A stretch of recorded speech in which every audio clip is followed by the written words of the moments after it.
Assalamualaikum warahmatullahi wabarakatuh. Apa kabar sobat sehat semua? Jumpa lagi dengan saya di sini Serdadu Medis. Dan alhamdulillah pada hari ini saya berkesempatan untuk mengundang salah satu narasumber yang sangat berkompeten di bidangnya. Perkenalkan, beliau adalah Dr. Rahmatullah Siddiq. Assalamualaikum warahmatullahi wabarakatuh, Dr. Siddiq. Waalaikumsalam warahmatullahi wabarakatuh. Terima kasih buat Dr. Siddiq karena sudah bersedia meluangkan waktu untuk kami semua di sini. Dan ada beberapa topik yang ingin saya bahas bersama dengan Dr. Siddiq. Namun sebelumnya izinkan saya untuk sedikit memperkenalkan siapa sebenarnya sosok Dr. Siddiq ini. Dr. Rahmatullah Siddiq ini adalah Kepala Seksi Rehabilitasi BNN di Kabupaten Sumedang, sekaligus dokter asesor penyalahgunaan narkoba BNN Kabupaten Sumedang, dan beliau adalah Ketua Konselor VCT HIV Kabupaten Sumedang, sekaligus Sekretaris ID Kabupaten Sumedang. Beliau ini sangat aktif memberikan edukasi, penyuluhan, dan konseling terkait dengan penyalahgunaan narkoba ke berbagai lapisan masyarakat di Kabupaten Sumedang. Jadi kesediaan beliau untuk menyediakan waktu di sini sangat saya hargai. Sekali lagi terima kasih buat Dr. Siddiq. Saya merasa beruntung sekali bisa menghadirkan Dr. Siddiq secara virtual di program Dual Talk Serdadu Medis untuk sobat sehat semua. Karena pasti beliau sangat sibuk ya dengan kegiatan setiap harinya. Langsung saja nih Dr. Siddiq. Ya. Barangkali bisa dijelaskan sebenarnya apa yang dimaksud dengan dokter asesor penyalahgunaan narkoba, dan sebenarnya apa aja sih sebenarnya tugas daripada dokter asesor ini? Silakan dok. Ya, Assalamualaikum warahmatullahi wabarakatuh. Makasih Dr. Riza. Sebenarnya asesor itu adalah pekerjaannya, tapi pelaksanaannya adalah melaksanakan asesmen. Asesmen itu adalah penilaian dan pemeriksaan. Kalau dalam narkoba itu, dalam penyalahgunaan narkoba ada dua jenis asesmen. Pertama asesmen hukum, yaitu menilai seseorang diperiksa terkait dengan perkara hukumnya. Tapi yang kedua ada lagi yang disebut dengan asesmen medis. Asesmen medis itu adalah pemeriksaan terkait dengan unsur medisnya, baik pemeriksaan fisik maupun anamnesa. Dan yang dinilai adalah derajat adiksi atau ketergantungan yang bersangkutan atau yang terperiksa terhadap zat yang digunakan. Nah, asesor ini sebenarnya jadi vital fungsinya kalau dalam tim asesmen terpadu. Mungkin Dr. Riza sudah lihat di TV ada artis atau tokoh masyarakat atau siapapun yang sedang tertangkap tangan lalu diperiksa dengan barang bukti atau dalam kondisi pemeriksaan urinnya positif, maka akan dilakukan asesmen. Nah, pemeriksaan itu, pemeriksaan fisik sekaligus anamnesa, nantinya akan ketahuan apakah derajat pemakaiannya hanya sekedar pemakai sekali-sekali atau dia sudah kecanduan. Dan ini akan punya hasil rekomendasi yang nantinya berpengaruh. Apakah orang ini hanya sekedar pengguna, penyalahguna, atau dia juga sebagai pengedar, dan akan berpengaruh terhadap status hukumnya.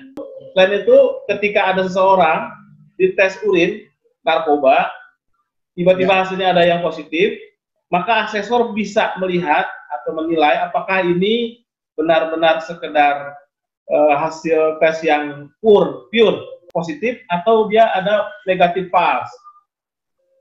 Jadi mensikapi atau menilai hasil tes narkoba urin seperti itu. Jadi bisa menyelamatkan orang lain, tapi juga bisa secara objektif menilai kondisi seseorang ataupun hasil pemeriksaan seseorang.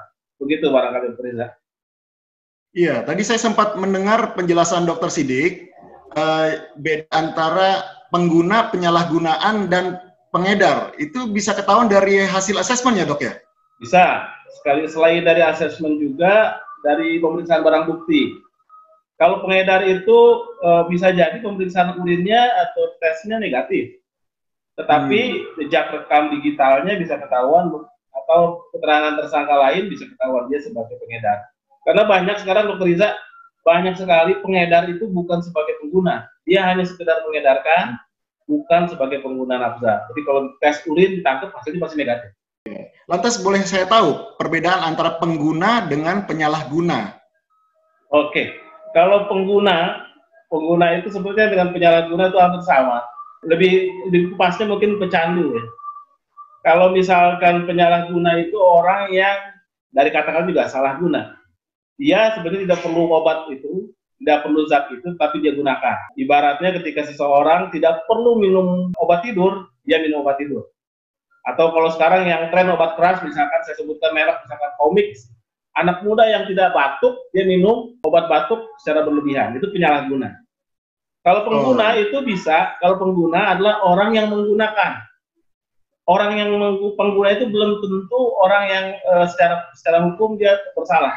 Pasien yang rutin, misalkan ada pasien orang yang insomnia, dia secara rutin minum obat-obat penenang, itu pengguna. Tetapi secara medis dan secara legal, dia tidak dianggap sebagai pelanggar hukum. Begitu, Dr. Riza. Jadi ada perbedaan yang cukup signifikan rupanya di sini ya. Betul. Nah, dari sudut hukum ya, ini ya, Dokter Sidik ya. Betul. Ada istilah baru. Ada yang disebut dengan korban. Korban penyalahguna. Ya. Saya baru nih. Nah, kan sudah ada istilah korban penyalahguna, itu adalah orang yang dipaksa atau dibujuk untuk menggunakan. Contohnya begini. Ketika misalkan ada seseorang lagi hangout nih, dia nongkrong di kafe, dia belum pernah pakai sama sekali. Tiba-tiba suatu saat ada teman-temannya menggunakan sabu, terus ditawarin. Karena misalkan yang menawarkan itu atasannya atau ketua geng, dia pakai. Nah, ketika dia pakai, tiba-tiba ada operasi digerebek. Dia tidak menggunakan sengaja, dia dipaksa atau dibujuk, dan dia tidak mempunyai gitu. Tidak ada niat, hanya pada saat real time-nya dia apes gitu ya, dijebak. Nah, orang ini jejak rekamnya memang bukan pengguna, tapi sebagai korban.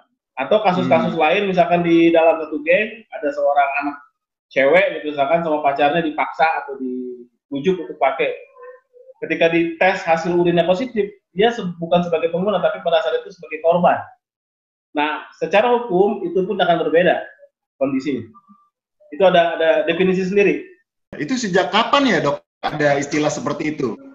Ya sebenarnya kalau istilah itu ya istilah hukum ya.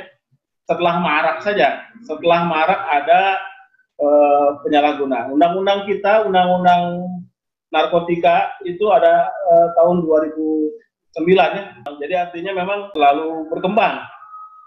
Dan kalau mungkin zaman-zaman di bawah tahun 90-an belum ada BNN, baru ada reskrim narkoba, itu undang-undangnya masih undang-undang yang lama barangkali.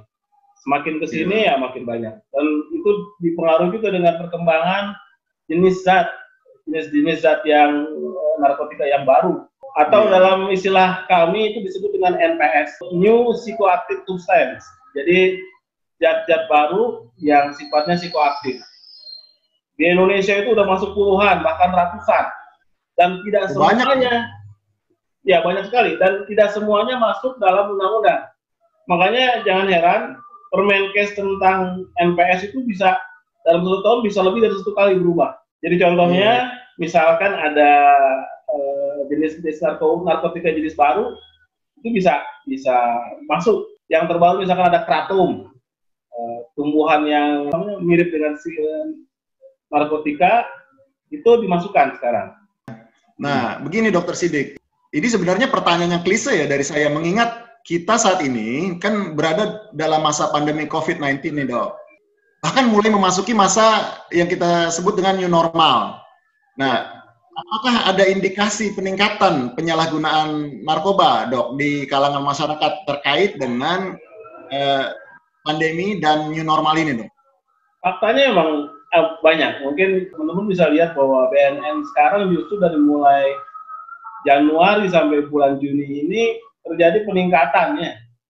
Ratusan kilo sabu, bahkan ratusan kilo ganja di seluruh Indonesia itu justru terungkap. Mungkin terakhir tadi kemarin sore saya lihat di Surabaya, sampai wali kota Surabaya Bu Risma itu sampai marahin pengedar yang melibatkan ibu rumah tangga. Jadi justru ini memang satu fenomena menarik.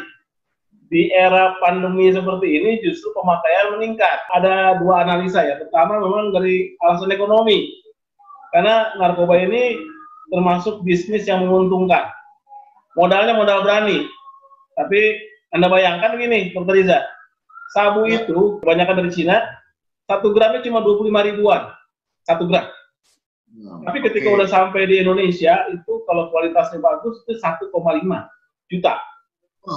Berapa kali lipat? Nah, itu dari berapa kali lipat ya? Ya, makanya bisnisnya sangat menguntungkan, tetapi ya dengan aspek hukum tadi yang berat.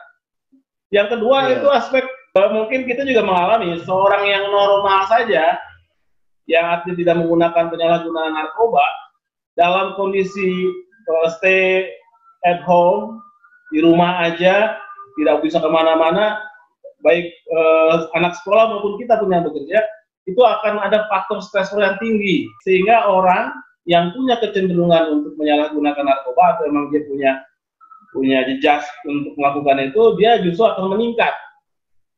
Mungkin yang belum lama ini ada oknum artis atau pesohor yang ditangkap karena kedapatan menggunakan ganja. Salah satu alasan yang saya tangkap dari media adalah karena mungkin jenuh beberapa bulan tidak melakukan kegiatan syuting.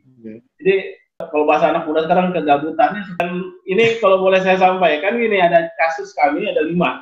Selama pandemi ini kami menangani 5 klien dari 2 kelompok umur.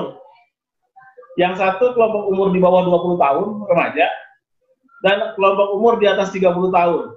Dan yang di atas 30 tahun semua udah menikah. Yang uniknya adalah yang kelompok remaja, dia menggunakan dengan alasan gabut. Alasannya itu dia jenuh. Nah, kalau di sana gaji buta tuh, Dok. Kalau gaji buta tuh buat yang tua-tua tuh. Nah, yang di bawah 20 tahun ini rata-rata pelajar dan mereka belum menikah, dan menggunakan zatnya adalah menggunakan tembakau gorila atau tembakau sintetis, yaitu tembakau yang digunakan dan dioplos dengan zat yang mirip dengan ganja, sehingga ketika mereka menghisap tembakau itu maka sensasinya berat, makanya disebut dengan tembakau gorila.